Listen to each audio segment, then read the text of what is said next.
Hey guys, subscribe for daily content, and if you're shopping for gear, make sure you check out the description for the newest items at some of the very best online retailers. There's also links for some of the items that I personally recommend.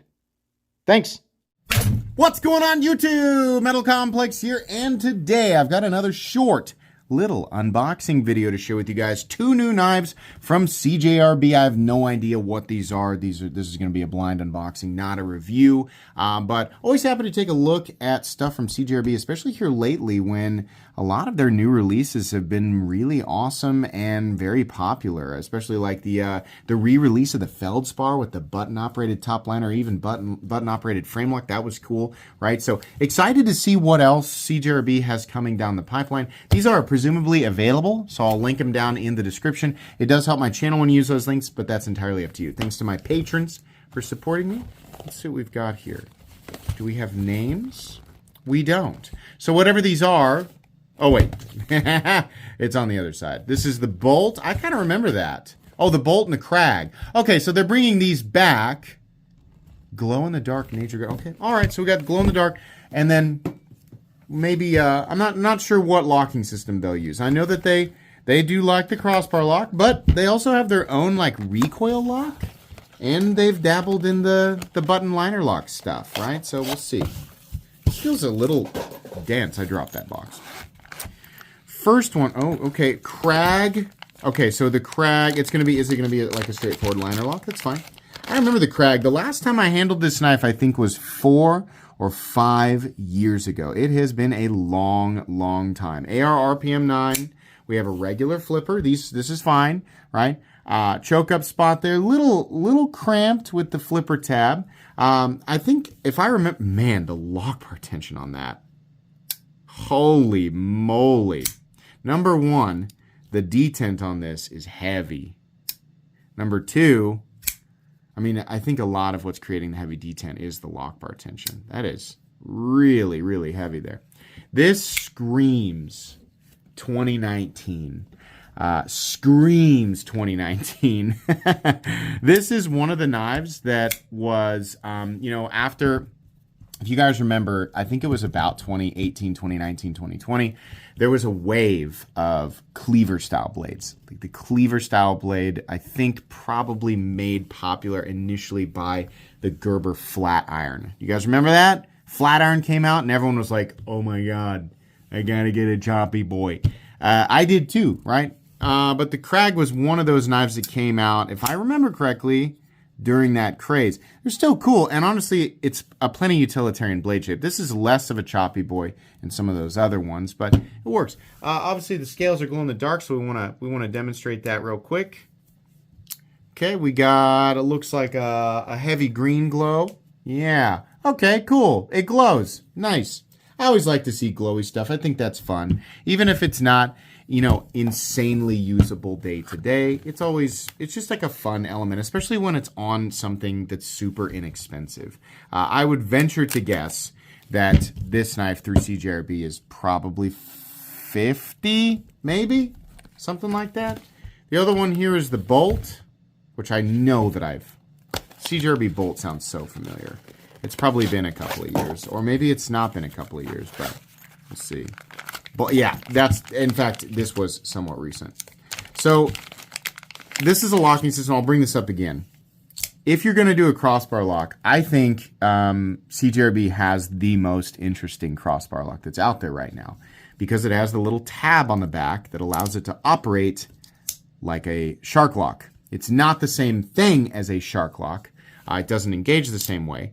But the crossbar, man, those are some freaking heavy-duty Omega springs. Good Lord. Those might be some of the heaviest Omega springs that I've ever experienced. Still, something you can overcome with that tab there. But this allows you to operate this knife like a shark lock. Honestly, the bolt design is very good, too. Lightweight and fairly compact. I bet this thing weighs less than 3 ounces. Let's give it a go. Just real quick. I've reviewed both of these knives. So we're just, these are just variations that have come out. Yeah, 2.6 ounces for, my guess is we are looking at 7.5 to 7 3/4 inches with a 3 1/4 inch blade. 7.5 inches 3¼ inch blade. Look at me. Look at me go. It's almost like I review knives and have reviewed this specific knife before. But lightweight, compact, and once again, we'll make them both glow. Got to get them all nice and charged up. There we go. The cool factor here being, of course, the glow scales. I think that is neat. But back to their recoil lock, it really does surprise me that they don't have more. I know they have a few. It surprises me that they don't have more models with the recoil lock.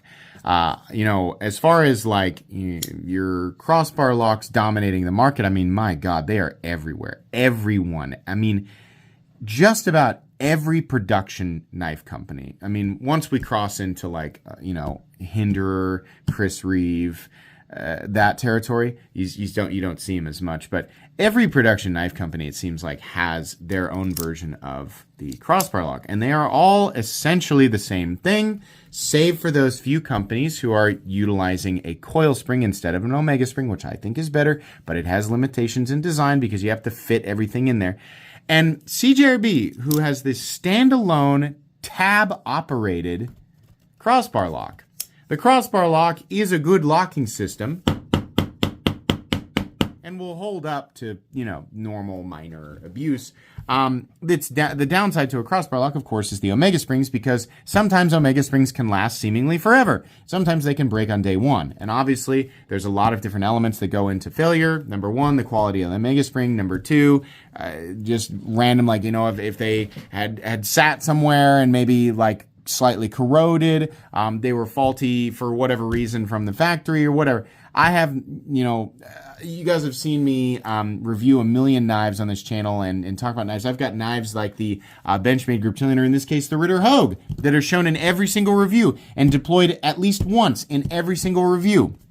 And I have thousands of reviews, which means that knife has been deployed thousands, legitimately, on camera, thousands of times. It has never snapped. The omega springs have been just fine, right? Personally, I've never broken an omega spring, but I know a lot of people have, and there's a million different reasons, you know, why it might happen. My thing, you know, my push for the coil spring, even though it has design limitations, is simply because coil springs by nature are going to be more reliable in a pocket knife than an omega spring. But omega spring operated, you know, crossbar locks, I think, are fine. They shouldn't go away. I would just like to see more variation. What I do love, you know, what I've been trying to say this whole time, is that CJRB has found a way to make their specific crossbar lock interesting. And while it doesn't offer anything really in the way of utility, it is an alternate way to disengage your knife. And if you're somebody who prefers the way that the shark lock engages and disengages, then you can do that without really sacrificing anything meaningful in terms of ergonomic comfort. I really, you know, this is pretty knocked down. It looks like it's sharp, but honestly, it's pretty nice. I like the bolt, and as long as they keep this thing right around 50 to 55 bucks, obviously there's more competitive pricing out there when it comes to pocket knives. I don't think this is bad. This is actually pretty cool. The Crag is, I mean, like, this is peak 2019 for me, and it just has glow scales. But honestly, this version of the bolt is pretty cool. I like that. I like the red combination with the jade or transparent. I think that looks really nice. We don't need to review either of these products because I've already reviewed them. I have full-length reviews on each of them, but I will link these down in the description if you guys want to check out these variations. Pretty cool, especially the bolt. Please make sure to follow me on Instagram at metal_complex. If you enjoyed this video, leave a like. If you'd like to check out my other content, I do, of course, have lots of videos of knives that are either expensive or inexpensive that I do or don't like, so check those out. And if you enjoy all my content, go ahead and click on that Metal Complex logo right there and subscribe, because there's definitely more coming. Thanks again for watching, everybody, and have a great day.